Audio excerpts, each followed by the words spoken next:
জনবান্ধব automated ভূমি ব্যবস্থাপনা, সুরক্ষিত ভূমি, সমৃদ্ধ ভবিষ্যৎ এই প্রতিপাদ্যকে সামনে রেখে মানিকগঞ্জের ঘিওরে ভূমি সপ্তাহ ২০২৬ উপলক্ষে বর্ণাঢ্য র্যালি ও জনসচেতনামূলক সভা অনুষ্ঠিত হয়েছে।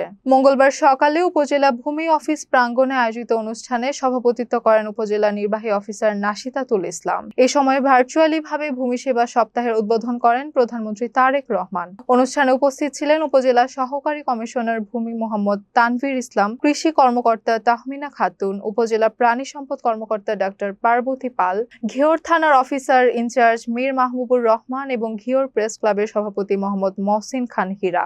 এছাড়াও বিভিন্ন শিক্ষা প্রতিষ্ঠানের শিক্ষার্থী ও ভূমি সেবা নিতে আসা গ্রাহকরা অংশগ্রহণ করেন। সভায় ডিজিটাল ভূমি ব্যবস্থাপনা, দ্রুত সেবা প্রদান এবং সাধারণ মানুষের ভূমি সংক্রান্ত ভোগান্তি কমানোর বিষয়ে গুরুত্বারোপ করা হয়। কিংবা খাজনা প্রদান, এইসব বিষয়গুলো সম্পর্কে ইতিমধ্যেই আপনারা যারা আলোচনা করেছেন কম বেশি তাদের কাছ থেকে আমরা জেনেছি, আমরা সকলেই কম বেশি তাদের কাছ থেকে শুনতে পেয়েছি বা জেনেছি। আমি আর সেগুলো আবার নতুন করে বলতে চাই না।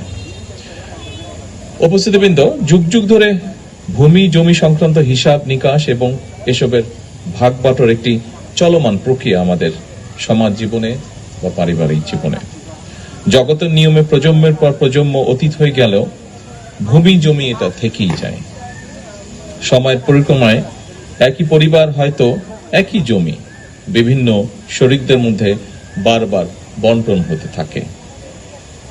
ফলে সঙ্গত কারণেই একই পরিবার এবং স্বজনদের মধ্যে বন্টন প্রক্রিয়া কিংবা বিক্রি সূত্রে জমির মালিকানাও বারবার পরিবর্তন ঘটতে থাকে।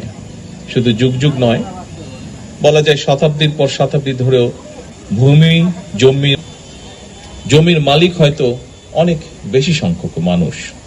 এভাবেই জমি ভূমির মালিকানা শরিকানা যেমন বেড়েছে, স্বাভাবিকভাবেই জমির মালিকানা সংক্রান্ত পুরো প্রক্রিয়াকে রেকর্ডে রাখার জন্য ভূমি কর্মকর্তাদের দায় দায়িত্ব তেমনই বেড়েছে।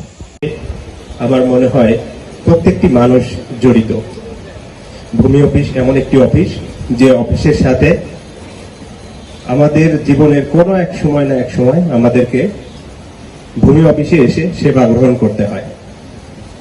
এজন্য ভূমি অফিস থেকে মানুষ যখন সেবা গ্রহণ করে তখন যেমন একটি সেবা পেলে সে আনন্দিত হয়, আবার যখন সেবাটি নিতে একটু দুর্ভোগের শিকার হয় তখন এটি নিয়ে তার ক্ষোভ সবচেয়ে বেশি হয়।